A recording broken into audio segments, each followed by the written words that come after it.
6 വചനങ്ങൾ കൊണ്ട് ലോകത്തെയും അതിലുള്ള സകലത്തെയും സൃഷ്ടിച്ച് തൻ്റെ ജ്ഞാനത്താൽ ക്രമപ്പെടുത്തിയ ജ്ഞാനമുള്ള സൃഷ്ടാവായ നിനക്ക് സ്തുതി.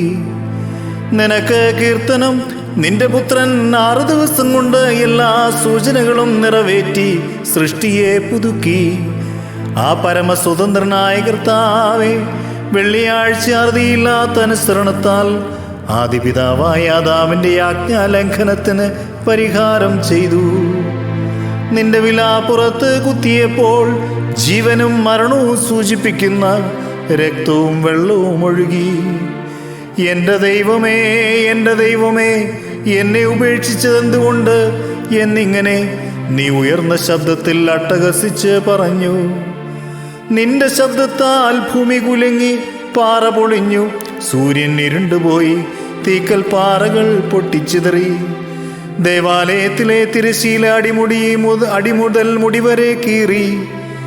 അഗ്നിമയന്മാർ അന്താളിച്ചു, ആത്മമയന്മാർ വിറച്ചു, സഹചാരികൾ പരിഭ്രമിച്ചു, ദൂതന്മാർ വിസ്മയിച്ചു. ക്രൂബേന്മാർ വിറച്ചു. കർത്താവ് മരത്തിന്മേൽ തൂങ്ങിക്കിടക്കുന്നത് കണ്ട് സ്രോപ്പേന്മാർ ചൂളിപ്പോയി. സ്രഷ്ടാവിൻ്റെ നഗ്നത കാണാതിരിക്കാൻ സൂര്യൻ രശ്മികൾ മറച്ചു കളഞ്ഞു. നിത്യപ്രകാശമായവൻ മരത്തിന്മേൽ തൂക്കപ്പെട്ടത് കാണുകയാൽ അന്ധകാരമുണ്ടായി. ശിഷ്യന്മാർ ഓടിയൊളിക്കുന്നു, സ്നേഹിതന്മാർ ചിന്നിച്ചിതറുന്നു. ബ്രഖ്യായുടെ പുത്ര, ഉണർന്നെഴുന്നേൽക്കുക. ഇടയൻ അടിയേറ്റു, അവൻ്റെ ആടുകൾ ചിതറിപ്പോയി എന്ന ദീർഘദർശനം ഇതാ നിറവേറിയിരിക്കുന്നു. അഗ്നിമയന്മാരെവിടെ? അഗ്നിജ്വാല ധരിച്ചവർ എവിടെ? മിഖായേലേ, നിന്റെ വൈരാഗ്യം എവിടെ? അസൂറിയാക്കാരുടെ 1000 കൊല ചെയ്ത നിന്റെ വാൾ എവിടെ? ദൂതന്മാരുടെ തലവനായ ഗബ്രിയേലേ, നിന്റെ ഉഗ്രത എവിടെ? ശിഷ്യന്മാരെ, നിങ്ങൾ ഭയപ്പെടേണ്ട.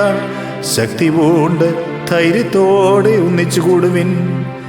ഇന്ന് ഗുരു അടിയേൽക്കുന്നെങ്കിലും ദീർഘദർശി തന്നെ കുറിച്ച് പറഞ്ഞ പ്രകാരം ഞായറാഴ്ച താൻ ഉയർത്തെഴുന്നേൽക്കും. ശമവോനെ, നീ എവിടെ പോകുന്നു? യോഹന്നാനെ, നീ എവിടേക്ക് ഓടുന്നു? ബർത്തുൽമായെ, നീ എവിടേക്ക് ഓടി ഒളിക്കുന്നു? തോമായെ, നീ എവിടേക്ക് മാറുന്നു? ഫിലിപ്പോസേ, നീ എവിടേക്ക് അകലുന്നു?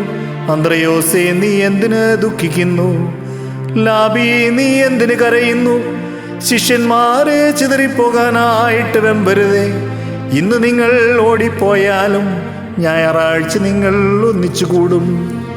ഇന്ന് ഭയത്താൽ ഒളിക്കുന്നതിനുള്ള ഓട്ടമാണ്, ഞായറാഴ്ച ആനന്ദത്തിനുള്ള കൂട്ടമാണ്.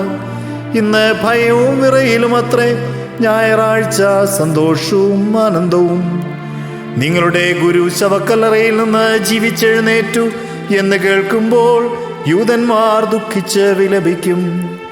ഇത് നിമിത്തം ഞങ്ങളുടെ മിശിഹാ തമ്പുരാനെ, ഞങ്ങൾ നിന്നോട് അപേക്ഷിക്കുന്നു.